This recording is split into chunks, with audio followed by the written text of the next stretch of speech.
allons-y. Alors, du coup, c'est ceci ou cela en stream. N'oubliez pas, vous pouvez voter 1 ou 2 par SMS au 3636. Non, je déconne.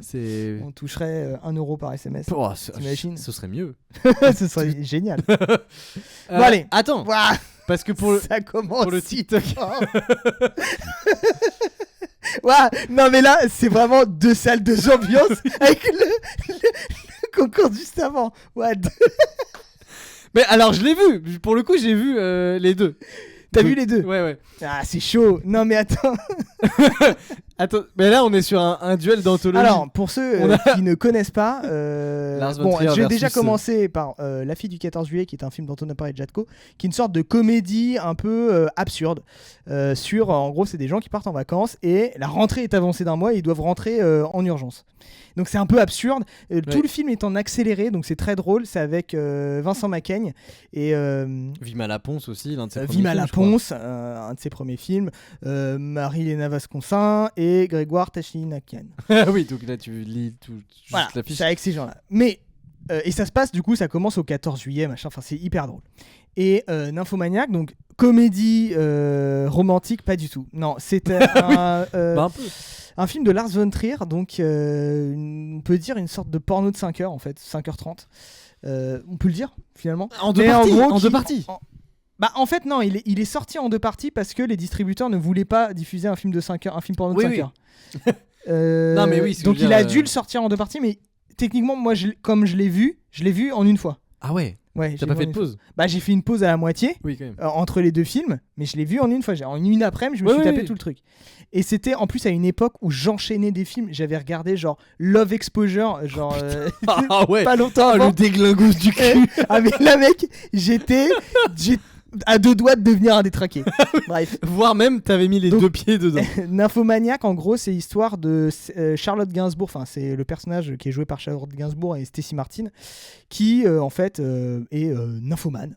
Voilà. Et en gros, ça va justement explorer tout ce territoire de la sexualité des femmes et surtout le rapport aux hommes et en fait ça explore tout un tas de sujets de la sexualité, des rapports hommes-femmes et des rapports sociaux même en général de manière hyper crue et honnêtement ça fait un peu longtemps du coup que je l'ai vu, mais je me rappelle quand même, c'est pas un film qui te laisse indemne, genre t'en ressors honnêtement j'en suis ressorti de ce film, c'est-à-dire que tu es un peu en mode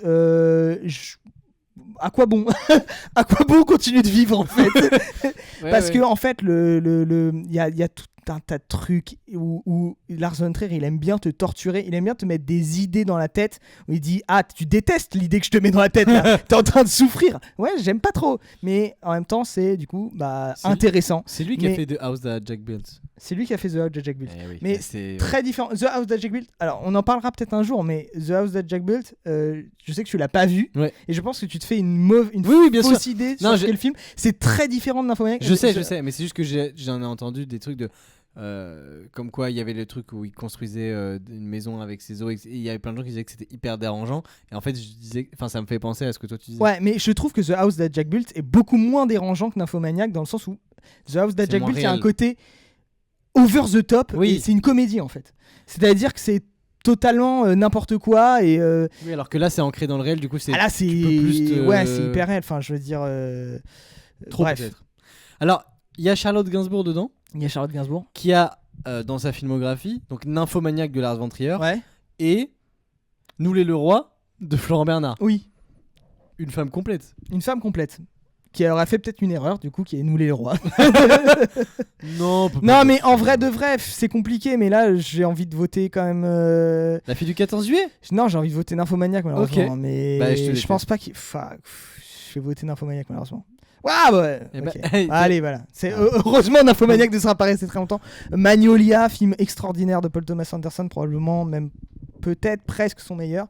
Je sais pas si c'est le seul que t'as mis de Paul Thomas Anderson. Honnêtement, je sais plus. Je crois qu'il y en a un autre. Mais en gros, c'est un film fleuve, voilà, avec je sais pas combien de personnages qui s'entrecroisent, etc. Pour moi, c'est génial. Magnolia, c'est un chef-d'œuvre tout simplement. Pour moi, c'est lui qui gagne. Tout simplement. C'est un film que tu as noté 5 C'est étoiles. un film que j'ai noté 5 étoiles. Probablement un troll. Parce que c'est une énorme bouse. Je pense que tu voulais dire 5 étoiles sur 1000. C'était pas ça. Non, mais c'était une époque. Je trouvais ça, je sais pas, j'ai trouvé ça ramba de mettre. C'était à l'époque de Sens Critique en plus, donc j'ai mis 10 sur 10 à ce film de merde.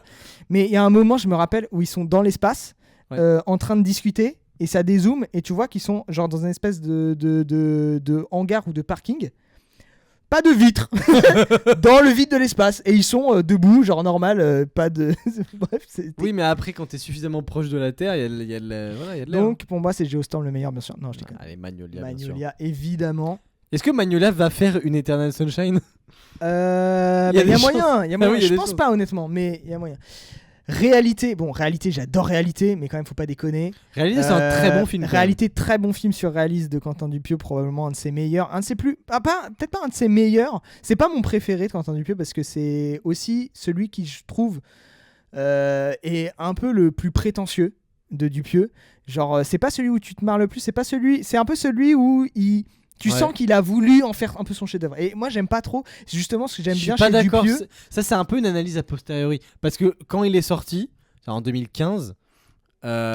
Dupieux avait kiffé 54 films à Cannes cette année. Sachez que la programmation de Cannes cette année, c'est que Dupieux. C'est la moitié il a sorti tous les films. Non, mais c'est ouf de sortir 2 films la même année à Cannes. Je sais pas si c'est déjà arrivé. Bah, c'est Dupieux, je pense, le dernier qui l'a fait. Non, mais quand il est sorti, réalité, c'était... je pense pas qu'il voulait en faire. Bah, figure-toi que. Je suis pas d'accord parce que les films d'après. Tu peux ne pas être d'accord avec moi, mais j'ai un argument imparable. Vas-y. Qui est que, réalité, il voulait le faire déjà quand il faisait Rubber.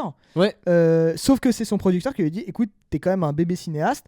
Et puis, même trouver les financements, c'est un peu galère. Donc, tu sais quoi ?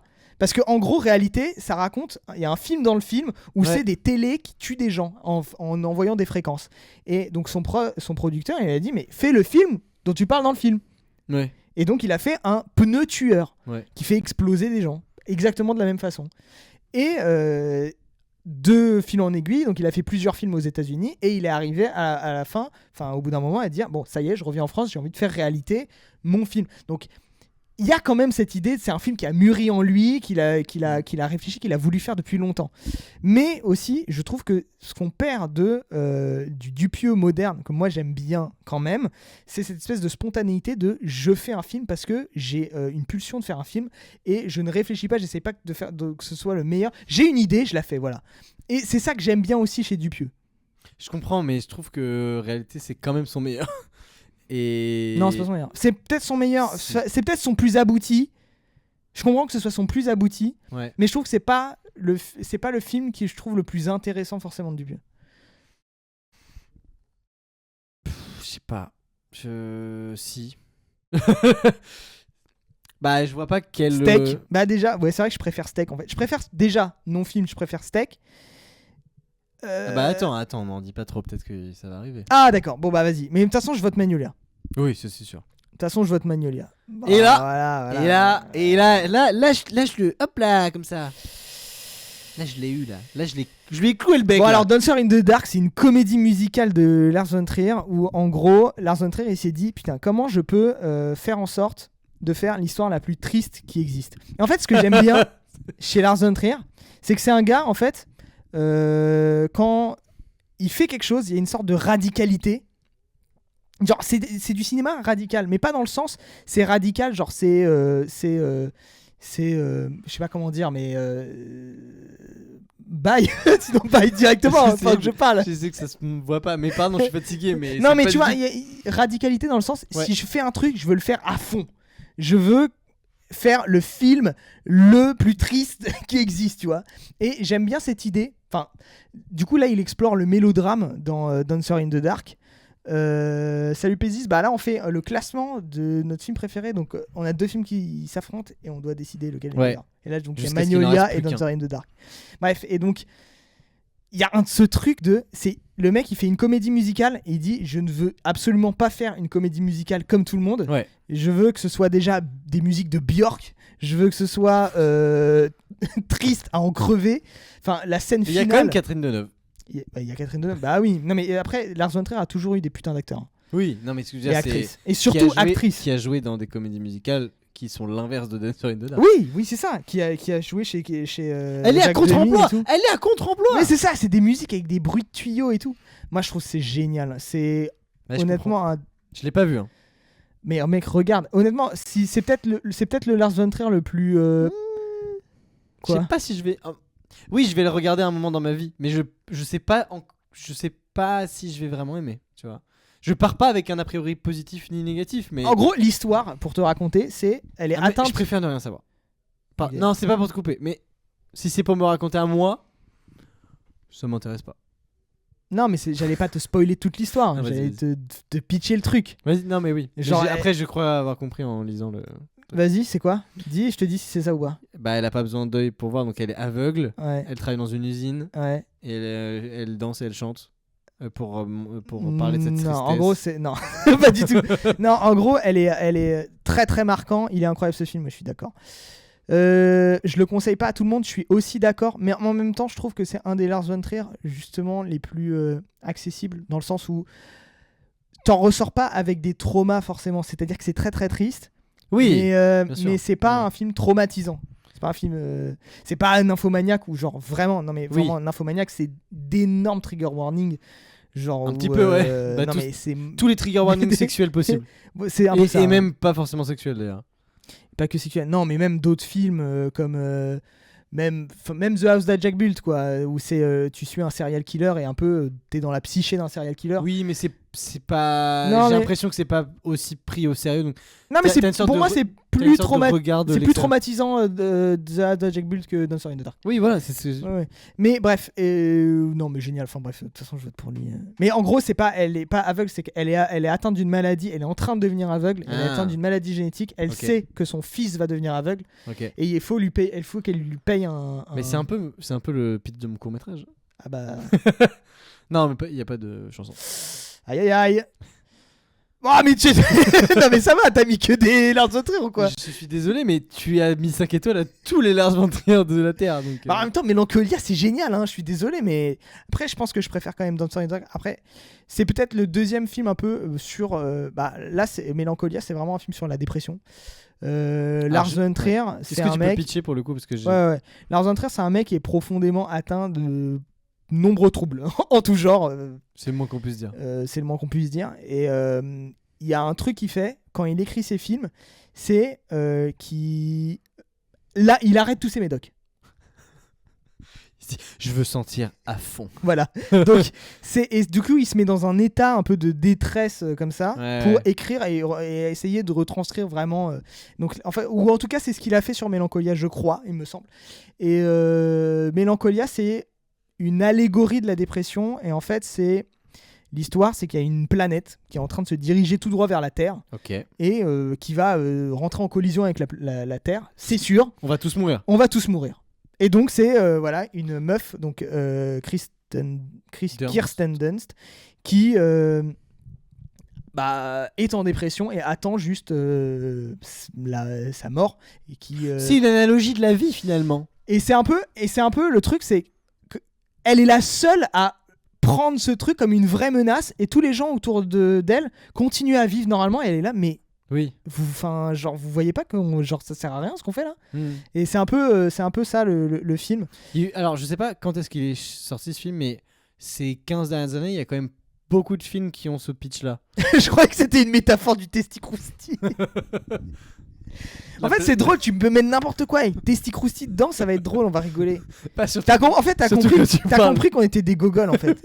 Là, on fait genre, on parle de films machin, mais en fait, t'as compris qu'on était des gogoles. Oui, mais on est des gogoles. Hein. C'est d'ailleurs pour ça qu'on parle de films. Oui, c'est vrai. Mais non, mais c'est marrant. Je sais pas du coup quand est-ce qu'est sorti le film, mais 2011.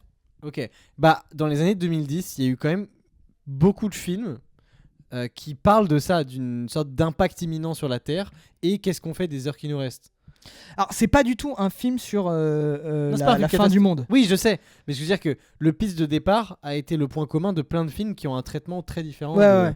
Il y a des films très catastrophes où on doit essayer de sauver la Terre. D'autres où on sait qu'on va mourir. Donc, qu'est-ce qu'on fait des dernières heures ? Je crois que c'est The Last Hours d'ailleurs.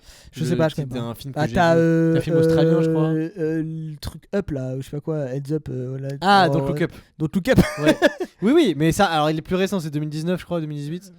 Mais oui, dans la décennie 2010, il y a eu quand même, je pense, alors je m'avancerai pas avec un chiffre, mais pas mal de films qui ont ce pitch-là, avec une sorte d'angoisse existentielle du late stage capitalism américain. Voilà. Mais là, vraiment, c'est pas du tout le sujet. Je sais. Mais genre vraiment c'est en fait j'essaie d'avoir une conversation avec toi parce que j'ai pas vu le film. Ouais mais je te dis t'es complètement à côté de la plaque mon pote. La plaque toi. Non mais là tu vois le concept de la planète c'est vraiment une allégorie de la dépression. C'est genre ce que je disais tout à l'heure. Oui mais c'est pas il y a pas du coup de enfin dans le cinéma je crois en tout cas si mine de rien bon c'est pas un cinéma très social le cinéma de Lars von Trier c'est un cinéma très personnel. Ouais, je dirais plus peut-être plus philosophique, mais même pas un cinéma sensoriel, expérientiel quoi, genre qui va. Okay. J'invente des trucs, j'invente des mots, je sais pas, je plante. Expérimental. Non, c'est pas expérimental, c'est vraiment expérientiel dans le sens où il veut te faire vivre une expérience. Genre, par exemple, dans Mélancolia, il veut un peu te faire comprendre et te faire ressentir ce que c'est la dépression. C'est son truc, tu vois. Non, mais genre Dancer in the Dark, il veut te faire vraiment que tu comprennes ce que c'est d'être dans la peau d'une ouvrière aux États-Unis immigrée qui n'a pas de sous, qui est handicapée, etc. Non, c'est bon. On m'a censuré. Ok. Bon bref, en tout cas, je préfère Dancer in the Dark, même si Mélancolia est très très bon, probablement le deuxième meilleur film de Lars von Trier. Le dictateur de Chaplin, Chaplin, putain, ouais. Là, on a un vrai dilemme. Bah, quand même, je suis désolé, hein, mais mon top, il a plus de gueule. Je trouve, personnellement. Alors, je tiens à dire que la quasi-totalité des films qu'il y a dans ton top, je les ai juste pas log dans Letterboxd. Parce que j'ai commencé à utiliser Letterboxd il y a genre 3 ans. Et donc j'ai mis 2 têtes. Oui, d'accord. J'ai mis 2 têtes des films que j'ai vus. Mais et puis moi j'assume d'avoir des goûts plus populaires, tu vois. Et puis pardon, Tape Story en top 1. Ouais, non, c'est pas. Bah voilà. Ouais, j'ai même pas vu Tape Story. Non mais The Great Dictator, enfin c'est premier film parlant de Chaplin. Oui, je crois. Ouais. Non mais c'est pas une info. Ok. Enfin c'est une info, c'est pas une question. Oui. Point. Je crois même. C'est le début d'une autre phrase. Tu bien rattrapé, pas mal. Que c'est l'un de ses meilleurs. Ouais, pour moi en fait c'est même pas. Non, je sais pas si c'est le meilleur, mais en fait Chaplin, moi j'ai un rapport avec Chaplin, c'est que c'est par là que je suis arrivé dans le cinéma tout petit. Quand j'étais tout petit, genre je sais pas, je devais avoir 7-8 ans, je regardais des DVD, des courts-métrages de Chaplin et de Laurel et Hardy. Et surtout de Chaplin. À Halloween, non mais vraie histoire, je me déguisais en Chaplin. J'étais fan de Chaplin, j'étais ouf de Chaplin. Tu peux comprendre comment ça peut être interprété autrement. Oui, bien sûr. Oui. Alors, il y avait des soucis, il ne fallait surtout pas oublier le chapeau. Très important. Ou alors tu t'es déguisé en Chaplin dans The Dictator et là il y avait un vrai... Et là il y avait un vrai ça truc. Passait. Non mais génial, mais quand même Dancer in the Dark en fait, ça arrive aussi un siècle et demi un siècle et demi peut-être j'abuse, un siècle après. 50 ans après. Ça arrive un siècle après. Un demi-siècle en fait juste. Ouais putain, j'abuse de ouf. Alors, je suis un ouf moi. C'est peut-être un peu plus qu'un demi-siècle mais c'est déjà bien. Ouais bon allez, ça arrive 60 ans après. Ouais. Et c'est il est sorti forcément en 2000 et The Dictator c'est 40, dans les années 40 je crois. Ouais. Ça forcément que tu arrives avec une expérience du cinéma. Enfin voilà, j'aime pas trop cette idée quand même de c'est parce qu'un film il est plus récent qu'il est meilleur. Oui. Mais bon, il y a quand même un truc de. Je pense que les meilleurs films d'aujourd'hui sont peut-être plus complets que les meilleurs films d'il y a longtemps. Pour moi, Non-Film, c'est le meilleur film de Dupieux. Oui. En fait, c'est son plus radical et c'est le film où il explore le plus toutes ses idées.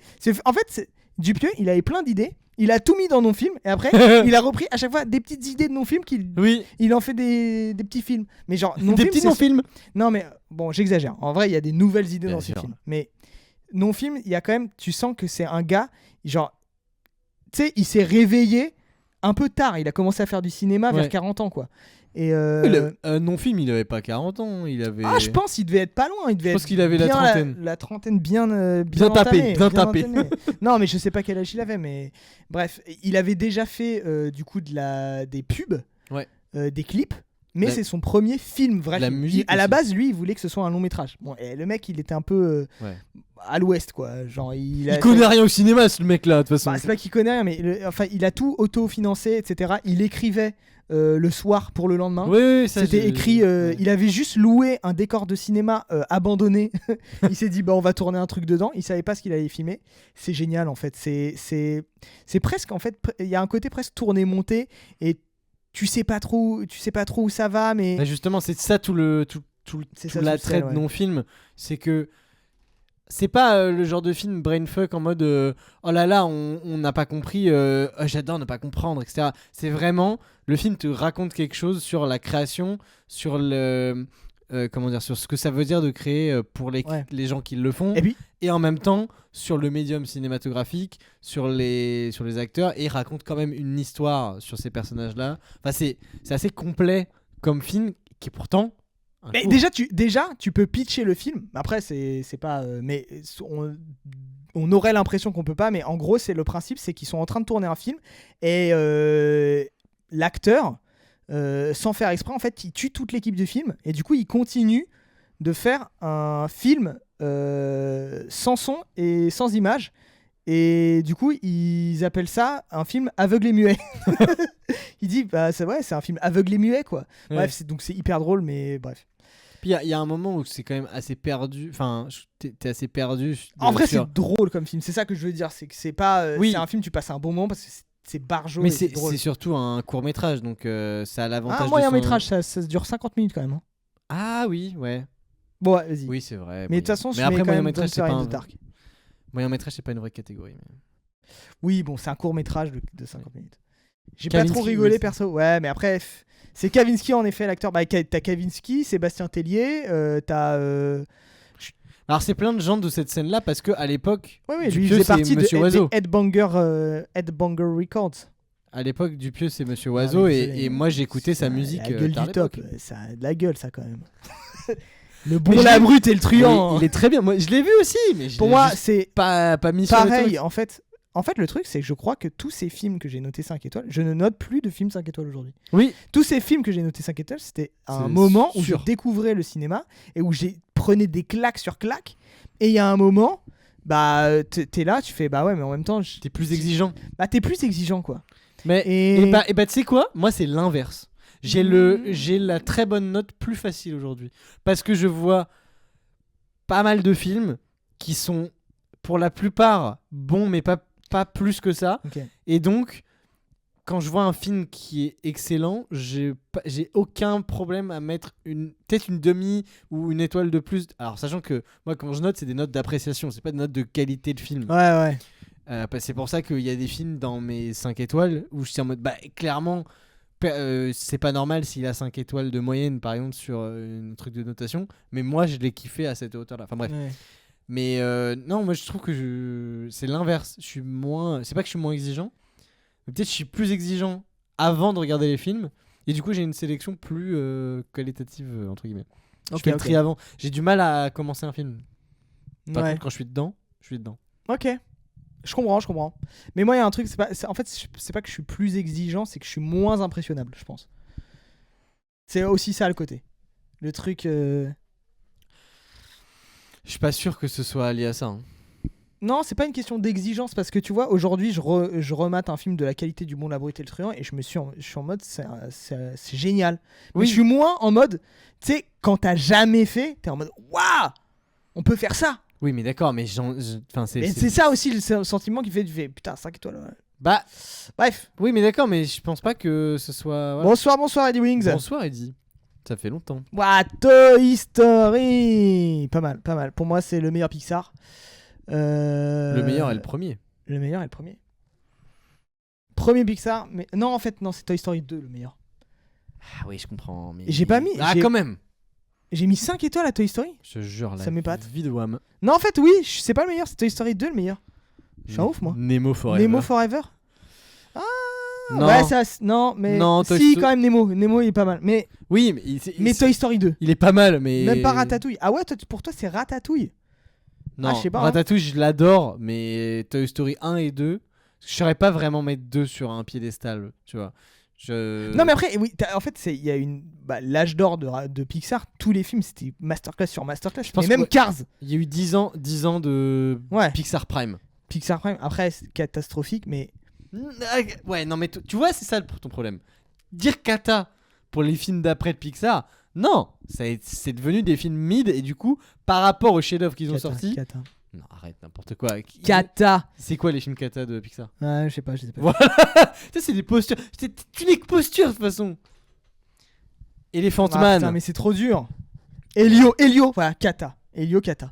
D'accord, mais Elio, il est très récent. Ouais, Cars 2, Cata. Là, tu peux pas me dire que c'est pas Cata. Ok, c'est bon. Ok, Cars 2. Buzz l'éclair, méga Cata. Mais c'est pareil, il est sorti il y a 3 ans ou 5. Le monde d'Arlo. C'est pas Cata, c'est Osef. Personne l'a vu de toute façon. Ouais, j'ai pas vu. J'ai pas vu. Non, bah vas-y, Elephant Man. Moi, je suis étrangement pas le plus grand fan de Lynch. Après, j'en ai pas vu énormément. J'ai vu Eraserhead, j'ai vu Elephant Man, j'ai vu Lost Highway. Ouais. Il me semble. Lost Highway, c'est celui où où on comprend rien. Non, c'est tous. J'ai cru que t'allais dire un vrai truc, connard. Bah oui, mais cela dit, c'est. Non, mais si, il y a le mec avec sa meuf, il l'amène dans un parking à un moment. C'est pas Mulholland Drive, ça? Non. Mais non, Mulholland Drive, c'est 2 meufs. Mais je suis pas le plus grand fan, et je trouve que quand même. J'ai pas vu Blue Velvet, mais je trouve que quand même Elephant Man, pour moi, c'est mon préféré de ceux que j'ai vus. Okay. Après, Eraserhead, c'est quand même vachement bizarre. Et c'est particulier comme. Mais en vrai de vrai, je suis désolé, je vois que vous avez voté pour Elephant Man, je préfère Dancer in the Dark en fait. Non mais arrêtez, vous avez adoré le fait que Eternal Sunshine batte quasiment tout le monde. Ça va être Dancer in the Dark. Bah là, vous votez. En fait, c'est un vote de barrage, mais c'est dans un film de Lynch où il y a un bébé moche dans sa couche. Hein? Quoi? Non, je crois pas. Hein. Un bébé moche dans sa couche? Lynch, c'est avec un Y par contre, quand même. Un peu de respect. Non, c'est Lynch, elle parle de Lynch. Ah, c'est Lynch, rien à voir. Didier Lynch. Le Grinch. Didier Lynch. Ah oui, Eraserhead. Oui. Bah oui, alors. Ah oui, le bébé dans Eraserhead, ok. Dancer in the Dark ou Love Exposure? Alors, Love Exposure, sachez que je l'ai pas vu, mais il m'a fait le pitch et jamais je le verrai ce film. Oh, pourquoi? Je pense que je suis pas équipé pour. Mentalement. Non, c'est pas pourquoi? Non, franchement, c'est pas dingue. Hein, non, mais cérébralement, je pense que je suis trop con pour voir Love Exposure. Je vais trop détester. C'est vraiment débile, Love Exposure. Ouais, mais justement. En gros, Love Exposure, c'est l'histoire d'un mec. Bon, déjà, c'est un film qui tu m'as peut-être mal pitché, je pense. Je l'ai peut-être mal pitché. Non, mais parce que j'aime bien aussi pitcher les mauvais trucs, genre en mode, tu sais, faire un pitch. Sur des trucs qui sont pas importants. Politiquement incorrect, tu vois.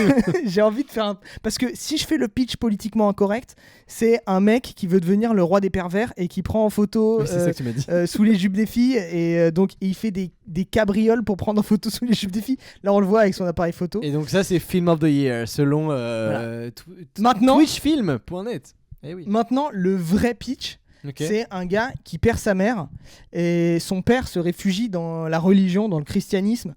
Et donc, son père, en fait, il veut absolument que son fils devienne un bon chrétien. Et du coup, son père devient prêtre. Ok. Et chaque semaine, il le fait se confesser. Et au début, le gars, c'est un mec, il est tout bien tout honneur, il y a rien, il y a pas de problème.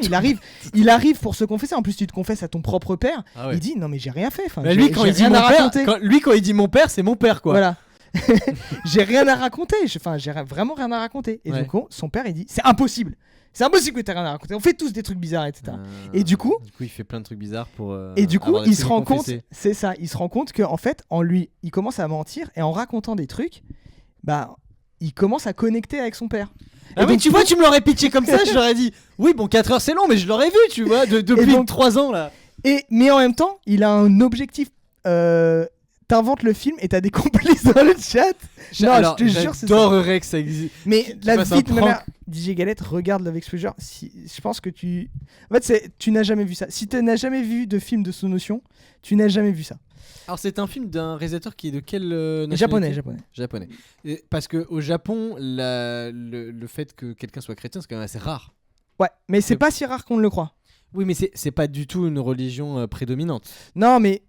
Non, pas du tout. Mais c'est moins rare quand même qu'on le croit. Oui. C'est, en fait, il n'y a pas vraiment de religion. En fait, c'est pas comme. On croirait qu'ils sont tous bouddhistes ou quoi, mais pas du tout en fait. C'est vraiment ultra poli, religieux. Je sais pas. Polysémite. Non, c'est ça le terme, mais bref. Beaucoup de sectes, etc. Enfin, c'est. Ouais. Mais en plus, ça parle de sectes, ça parle beaucoup de religion, ce film. En fait, ça parle de sectes et de sexe. Bref, et donc, attends, je continue le pitch de Love Exposure parce que c'est un film qui dure 4 heures, faut le pitcher quand même. C'est long. Hein. Non, mais ton pitch est trop long. Oui, ça dure vraiment 4 heures, mais mon pitch aussi va durer 4 heures. Ah non, après, on peut pas me reprocher de parler 30 secondes d'un film que j'aime bien. Mais tu m'interromps tout le temps et je parle hyper vite en plus. Le nombre de mots que tu dis. Hyper intéressant ce que je raconte. Donc, il connecte avec son père, mais à côté de ça, en fait, il a un objectif dans la vie, c'est de trouver sa Marie. Parce que, en gros, il y a Marie et Joseph. La Sainte Marie. C'est la Sainte Marie. Okay. Tu vois, et en fait, à un moment, il est en train de se battre contre des. Non, VF, pas ok. Non, VF. Franchement, en vrai, un film. Même les défenseurs de la VF, je pense qu'ils peuvent pas défendre un film comme ça, vu en VF. Eddie Wings, 4 heures, ok, 4 heures. Mais je te jure que tu ne les vois pas passer. Il y a un moment. Quoi ? Je pense que tu les vois passer et c'est pas grave. Tu vois ce que je veux dire ?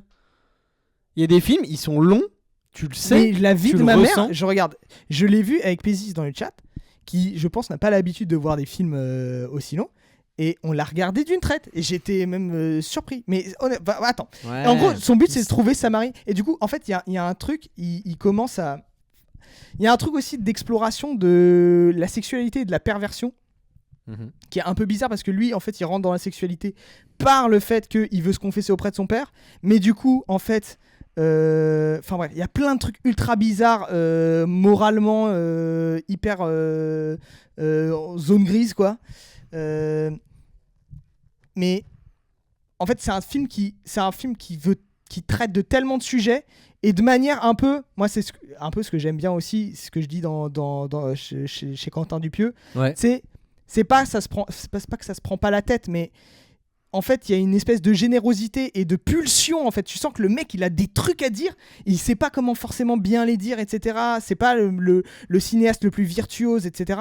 Mais tu sens qu'il y a une espèce de pulsion créatrice. Et moi c'est ça aussi que j'aime bien voir dans un film, c'est quand le film il sort d'un truc, il y a une espèce d'urgence. En fait le mec il avait des trucs à dire quoi. Tu vois, tu me pitches un film comme ça, mais tous les jours je regarde. Tu vois ce que je veux dire ? Ouais. Genre, les films qui sont qui disent plein de trucs et qui le disent sincèrement. En fait, ça fait très métaphysique de merde ce que je dis, mais là, ce que tu dis sur un film, je préfère ça à ce que tu me dises. C'est un très bon film, très bien réalisé, tu vois. Ah oui. Ça m'intéresse c'est moins. Pas du tout très bien réalisé. Hein. Ça se voit sur c'est probable. Filmé à la DV. Ouais, voilà. Sous Notion, c'est pas un mec qui s'emmerde à faire des belles images. C'est pas Wong Kar-wai, quoi. Hein. C'est l'anti-Wong Kar-wai un peu. C'est un peu. Parce qu'il parle de quasiment tout et il réalise mal et c'est pas beau. Alors que Wong Kar-wai, il parle de un truc. Et il réalise très bien. Super beau. Oui, DJ Galette, c'est bourré de cul. Il a fait aussi, un autre film qui s'appelle Virgin Psychic. Il a fait aussi, en fait, Sous Notion, énormément de nanars. Mais des vrais nanars. Ça me surprend guère. Virgin Psychic, c'est-à-dire qu'il y a un orage une nuit. Ouais. Et il y a genre 5 personnes vierges qui sont en train de se masturber au moment où ça arrive, qui ont tout à coup un pouvoir. Et donc, c'est les Virgin Psychic. Et il y en a un, par exemple, il a un pouvoir de télékinésie. Et il contrôle des vaginettes. Et il se branle par télékinésie avec des vaginettes. Voilà. Je peux pas trop en dire après. Là, tu m'as perdu. Là, tout de suite, Love Exposure s'éloigne. Virgin Psychic. En fait, quand j'ai regardé Love Exposure avant Virgin Psychic, j'ai trouvé de la daube. C'est très drôle parce que c'est nanardesque, mais c'est c'est pas bien. Enfin, c'est. Ouais, mais en fait, c'est parce que c'est un mec, voilà, qui fait des trucs. Il fait des trucs, quoi. Genre. Mais bref. Mais je mets quand même Dancer in the Dark. Je vote quand même pour ça. Ça m'énerve. Ça m'énerve. On a passé 20 minutes à parler d'un film. Mais je voulais. Je préfère le film de Von Trier. La vie de ma mère. Regardez Love Exposure. The Shining, bon, Stanley Kubrick. Pour moi, c'est un peu peut-être le meilleur film de Kubrick. Enfin, hot take. Je ne pense pas. Ah, tu penses pas que c'est le meilleur film de Kubrick? Non, je dis hot take, je ne pense pas que ce soit une hot take. Ah, ok. Hot take, c'est un bon film. Qu'est-ce que vous allez dire dans les commentaires? Non, mais Shining, enfin, c'est un classique. Qu'est-ce que tu veux dire? C'est un classique. Un classique. J'ai vu Eyes Wide Shut dimanche, c'était incroyable. J'ai pas vu Eyes Wide Shut. Mais c'est le seul que j'ai pas vu. C'est fou. Ah ouais? Ouais. T'as vu tous les autres? Orange Mécanique 2001, tout ça, ouais. Barry Lyndon. Mais en fait, c'est peut-être ça qui m'a baisé dans ma cinéphilie, c'est que j'ai vu tous les chefs-d'œuvre. Orange Mécanique. Ça a été peut-être un des premiers films de ma vie de cinéphile que j'ai vu. Oui. C'est en fait, comment est née ma cinéphilie? Là, c'est mon origin story que je vous raconte. Préparez les oreilles. Hein, préparez les... Eyes Wide Shut, c'est mon rêve. Putain, bah je vais regarder Eyes Wide Shut. Ah, il faudrait qu'on le regarde, effectivement. Mais pareil, OM. Quoi? J'ai pas compris. Je l'ai lu comme ça. Bref, et en gros, moi, je regardais, je sais pas, je devais avoir 13-14 ans, bref, et même peut-être plus jeune. Et on regardait souvent le soir, le week-end, des films en famille. Et donc, mon père, en fait, il avait une Apple TV. Wow. Et ouais, c'était à l'époque un truc de ouf. Ça l'est toujours. Non, mais c'est long là, mais ça va aussi. J'ai le droit de raconter ma vie ou pas? C'est mon stream, Pierre. Et donc, à un moment, on scrolle les films et je vois Shining. Je fais, c'est quoi ça?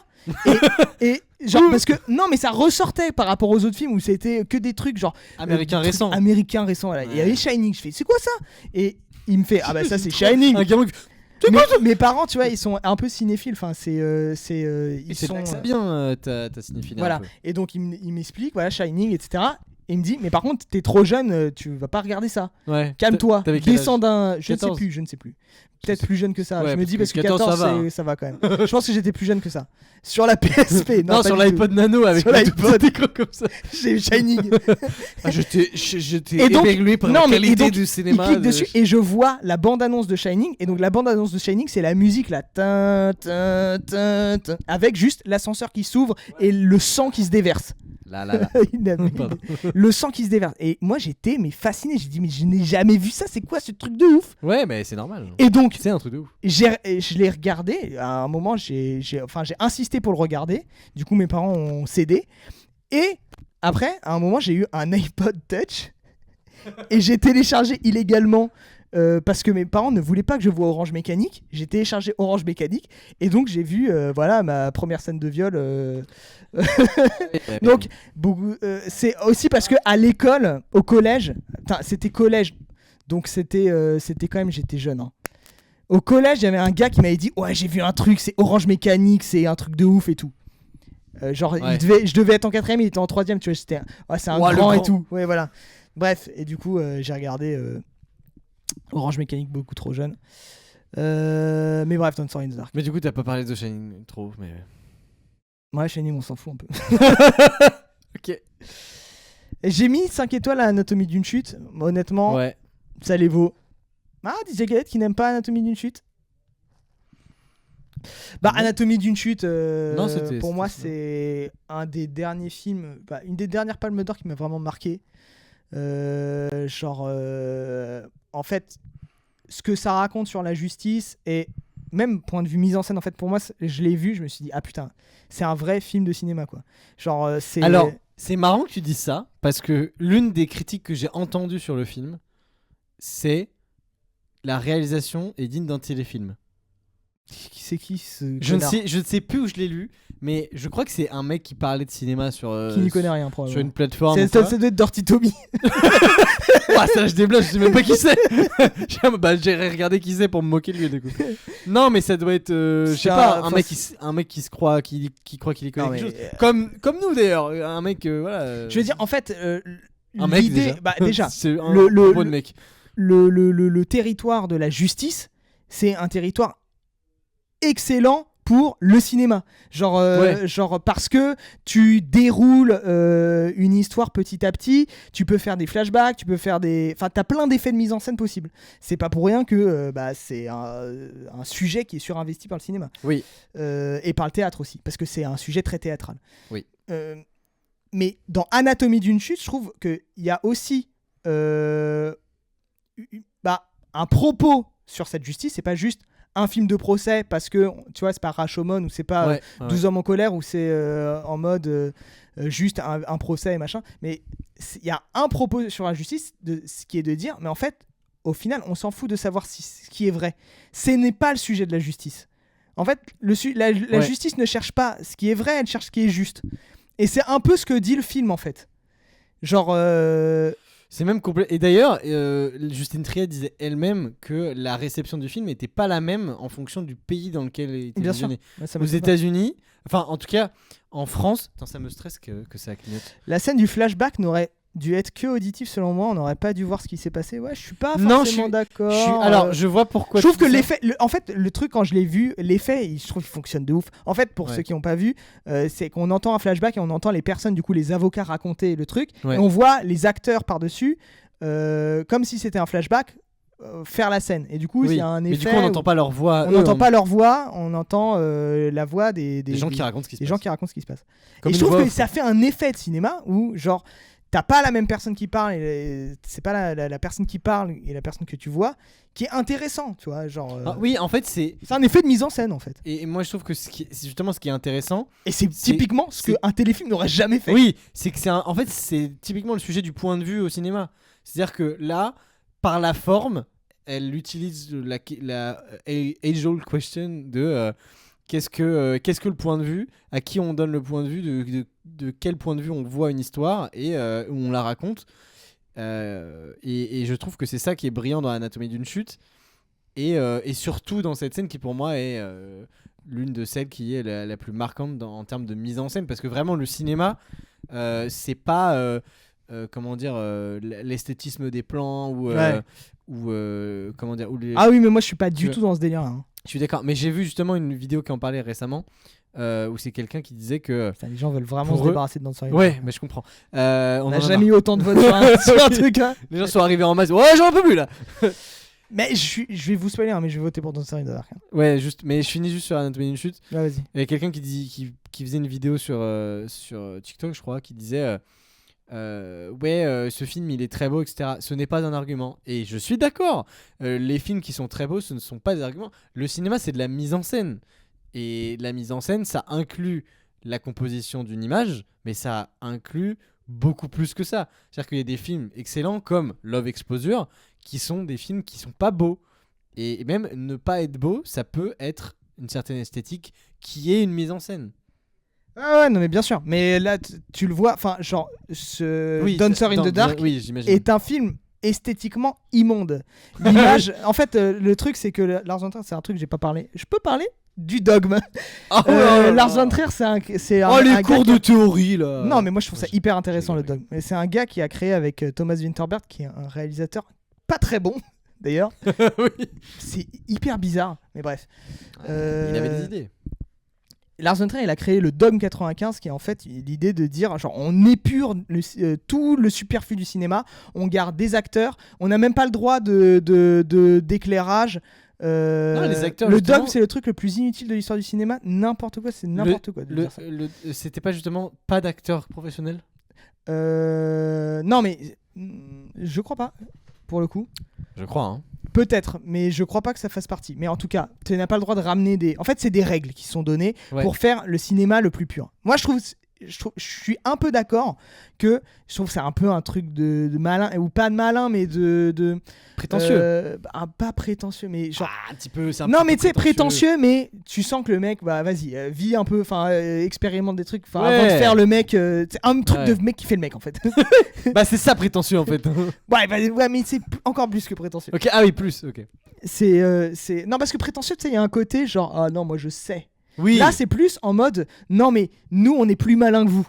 Tu vois, c'est pas en mode, je sais, c'est... Ouais. Tu sais, ils ont voulu un peu refaire une nouvelle vague, mais bon, bref. Oui. Après, ils l'ont jamais entièrement appliqué. Sur 2 films, Les Idiots et Festen, qui sont les deux. Festen qui est le truc donné en exemple pour dire voilà. Qui est le seul bon film de Thomas Vinterberg, hein, probablement. Et oui. Et puis, avec La Chasse, peut-être. L'un des films les plus. La Chasse, je l'ai pas vu. Mais non, mais comment dire, j'allais dire le Festen, c'est un peu le truc. Ouais, c'est le truc. Alors, non, mais du coup, un exemple pour expliquer, c'est que ils n'ont pas le droit à des éclairages artificiels et ils doivent filmer en 35 mm. Ils doivent filmer que genre pas le droit à de la mise en scène, tu vois. Genre tu dois juste faire se dérouler la scène. Et toi tu filmes. Tu filmes et tu t'as pas le droit de faire de mise en scène, de faire rejouer la scène. Enfin bon, il y a plein de règles comme ça. Je me rappelle plus exactement des règles. Non, il y avait des trucs sur le montage. Si tu peux monter, mais je sais plus. Bref, mais en tout cas des règles pas possible d'être respectées. Si possible, mais si tu veux faire un bon film, c'est quand même mieux de pas les respecter. Je trouve. Et du coup, Dancer in the Dark, le Dogme, ça se passe en 95. Ouais. Et Dancer in the Dark, ça arrive 5 ans plus tard. Donc il fait d'abord, je crois, Breaking the Waves. Entre le Dogme, c'est-à-dire il y a Les Idiots, bref, je sais plus, mais ça arrive quand même il est encore dans cette ambiance et donc il filme avec, en fait, et c'est un peu comme ça qu'il a toujours fait, il prend des cadreurs, il leur dit filmez ce que vous pouvez, lui il s'occupe à peu près de la mise en scène, il met plusieurs caméras en fait, et après au montage c'est là qu'il construit son film en assemblant les trucs, et je trouve que c'est hyper intéressant, et ça n'aurait pas existé, ce truc très précis, sans le Dogme. Et c'est après aussi ce que tu retrouves dans de la mise en scène très striptease. En fait c'est presque un pré-striptease. Quand tu regardes Les Idiots ou Festen, t'as l'impression de voir un épisode de striptease, sauf que c'est du cinéma. Sauf que c'est scénarisé. Sauf que c'est ça qui est fou, c'est que c'est du cinéma, c'est scénarisé, etc. Alors que striptease c'est purement documentaire. En fait, le Dogme c'est un peu... On veut filmer la vraie vie, mais on veut faire en sorte que la vraie vie, on choisit ce qui se passe. Voilà. En fait, le truc, c'est faut que ça ait l'air vrai, quoi. Ouais, donc c'est une réelle un peu docu. Ouais, c'est ça, en gros. Mais que moi, j'aime beaucoup. Hein. Je trouve qu'en termes de... Moi, je trouve que, en fait, c'est pas un truc qui me freine, mais c'est pas un truc qui m'attire non plus. C'est-à-dire qu'il y a des films qui respectent à peu près le Dogme, qui me semblent excellents, que j'adore, et d'autres qui sont... pas ouf, quoi. Règle numéro 6-7 du Dogme, testicrosti tous les midis. Ça devient de plus en plus... Mais tu vois, c'est ça le problème de cette génération. C'est... Voilà, vous avez complètement... voilà. La génération TikTok, ça. La génération TikTok, hein. Testicrosti 6-7, allez. Bon, allez, 4 votes pour Anatomie d'une chute, mais je vais voter pour Dancer in the Dark. Vous voyez, il écoute pas le peuple. Aïe. Ouais. Non, mais maintenant, en fait, 2001, je trouve que c'est presque un de ceux que j'aime le moins de Kubrick. Trop prétentieux, trop cryptique. Non. Ouais, on s'en bat un peu les couilles de 2001. On s'en bat pas les couilles, c'est pas vrai. On en fait beaucoup, mais je trouve qu'on en fait beaucoup à juste titre. Et que, mais considérer que c'est ton film préféré, c'est prétentieux. Mais aimer 2001, c'est pas prétentieux du tout. Et le film ne l'est pas tant que ça. Ouais. Et je trouve qu'il faut le replacer dans son contexte aussi. Ouais. C'est un film qui est assez novateur, etc. Et pardon de le dire, c'est un film de cinéma. C'est un film à voir en salle. Je l'ai vu en salle en plus. Ou dans des bonnes conditions. Je l'ai vu 2 fois, mais dont une fois en salle. Donc, fais pas de je peux dire que c'est pas... On s'en fout. Arrête. Non, mais en fait, le truc, c'est que je pense c'est typiquement un film très bien pour son époque, qui aujourd'hui a perdu beaucoup d'intérêt parce que il a été pompé, repompé. Enfin, genre, en fait, tu vois 2001 aujourd'hui, c'est que des trucs que t'as déjà vus. Oui. Parce que le film est arrivé à un moment où il a tout inventé. C'est ça. Et il a tout ce qu'il fait. Il le fait de manière géniale et il le fait de manière genre c'est obligé de refaire comme novateur. Ça. Tu peux plus faire des films dans l'espace autrement depuis que 2001 existe. Mais t'arrives maintenant, tu fais bon bah voilà, c'est 2001, je l'ai déjà vu 1 milliard de fois ce film. Eddie qui dit c'est ce que les gens en ont fait qui est très prétentieux. Oui, je suis d'accord. Aussi, oui. Je suis d'accord. Après, Kubrick n'était pas le plus humble. Whiplash. Non, j'ai mis 5 étoiles à Whiplash, mais je me mets des claques. Je l'ai mis exprès parce que je savais que tu n'allais pas être d'accord avec ça, mais tu l'as vraiment mis 5 étoiles. Mais en fait, les gens n'en peuvent plus de Dancer in the Dark. Bah oui, mais désolé, mais je n'avais même pas prévu de laisser Dancer in the Dark jusqu'au bout. Du début à la fin. Whiplash, bon, c'est très bien, Damien Chazelle, etc. Je pense on va pas encore en parler. C'est un film que tout le monde a dans la tête. Enfin, on n'en a pas parlé, nous. On peut en parler un petit peu. Nous. Ok, bon, mais en fait, je crois que j'ai pas grand chose à dire sur Whiplash. Hein. Genre, non, mais c'est très bien. La tension dramatique, elle est excellente. C'est très beau. C'est joli. C'est bien très beau, je sais pas, mais moi je trouve que esthétiquement c'est très plaisant, et aussi la mise en scène, parce qu'on parlait, c'est pas juste de l'esthétisme, la mise en scène est vraiment bien. Ouais. Non, mais oui, la mise en scène. En fait, il y a des petits effets de mise en scène, mais tout le monde les a soulignés. Genre, le fait à la fin, dans la scène finale, le duel entre J.K. Simmons et du coup. Miles Teller. Miles Teller. Mais heureusement qu'il y a leur nom écrit en énorme. Marqué. Bref, non, mais je crois qu'il s'appelle Andrew dans le film. Je me rappelle plus. Ah oui, et J.K. Simmons, il s'appelle J.K. Simmons. Non, je sais plus son nom, mec. Bref, et donc il y a le duel à la fin où tu le vois que, genre, en fait, le mec est satisfait. En fait, il l'a torturé et il est satisfait parce que ça y est, il a son petit génie, machin. Ouais. Il a réussi à faire son génie. C'est un peu, en fait, le truc. Moi, c'est pas, en fait, je suis pas non plus dans le truc de, tu sais, il y a une espèce de critique qui est d'ordre presque moral sur le film, qui est, non, mais le film, il te dit que pour réussir, c'est dur, il va falloir se tuer à la tâche. Et si t'en chies pas, tu vas pas réussir, etc.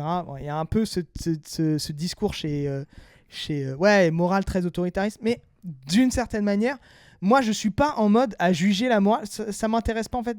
Si le film est bon, avec une morale de merde, ça peut m'aller, tu vois. Genre... Oui, et puis surtout, c'est pas parce que les personnages ont cette morale-là que le film la met en valeur aussi.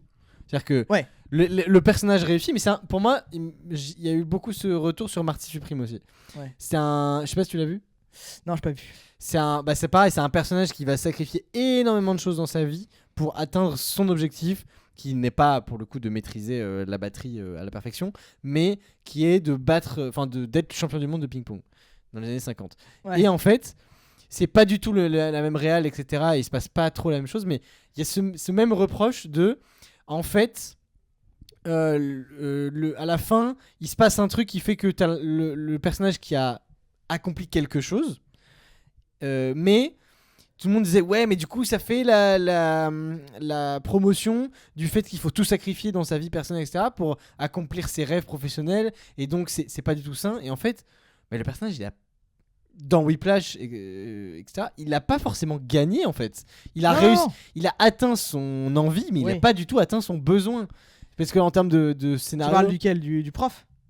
Non, Miles Teller, de l'élève. Andrew. Oui, non, mais je suis d'accord. Il avait besoin d'une validation. Oui, voilà, c'est ça. C'est un petit singe savant, quoi. Et c'est pareil dans Marty Supreme. C'est-à-dire que il a tout sacrifié et il n'a pas gagné. Il n'a pas gagné son besoin, il a gagné son envie. Mais si tu m'avais laissé finir. J'aime bien parler. Et surtout... Mais tu as eu ton tour. Toi, c'est un peu plus long quand même. Mais Eddie Wings, il dit Marty Supreme est un meilleur film quand même. Je suis d'accord aussi. Pour moi, Marty Supreme est excellent. A des petits soucis quand même, mais par rapport à Whiplash, c'est bien meilleur. Et pour moi, c'est un Whiplash abouti. Ouais. Ok, je regarderai Marty Supreme, ça m'intéresse. Ouais. Mais pour moi, c'est aussi là où la critique de dire la morale du film, elle est très autoritaire, ou elle met elle valorise le fait de se tuer à la tâche, etc. Où je trouve que en fait elle est quand même un peu remise en perspective, parce que tu sens que t'as pas envie d'être t'as pas envie d'être à la place de Andrew, mais c'est ça, mais genre il te montre en fait, mais à quoi bon quand même, tu sais, c'est beaucoup, je trouve, c'est quand même plus gris que ce que certains en fait disent. Tu peux avoir l'interprétation de il a quand même réussi ce qu'il voulait, c'est-à-dire être super fort à la batterie. Ouais. Mais il a été dégoûté en fait pendant du jazz, quoi. Et impressionner son prof et tout. Mais en fait, il a impressionné son prof à quel prix dans sa vie? C'est tout. Voilà, le film préféré de Tartufil, énorme surprise. Dancer in the Dark. Je peux le garder maintenant. Je peux dire concrètement, c'est Dancer in the Dark mon préféré. Objectivement, tu peux le garder.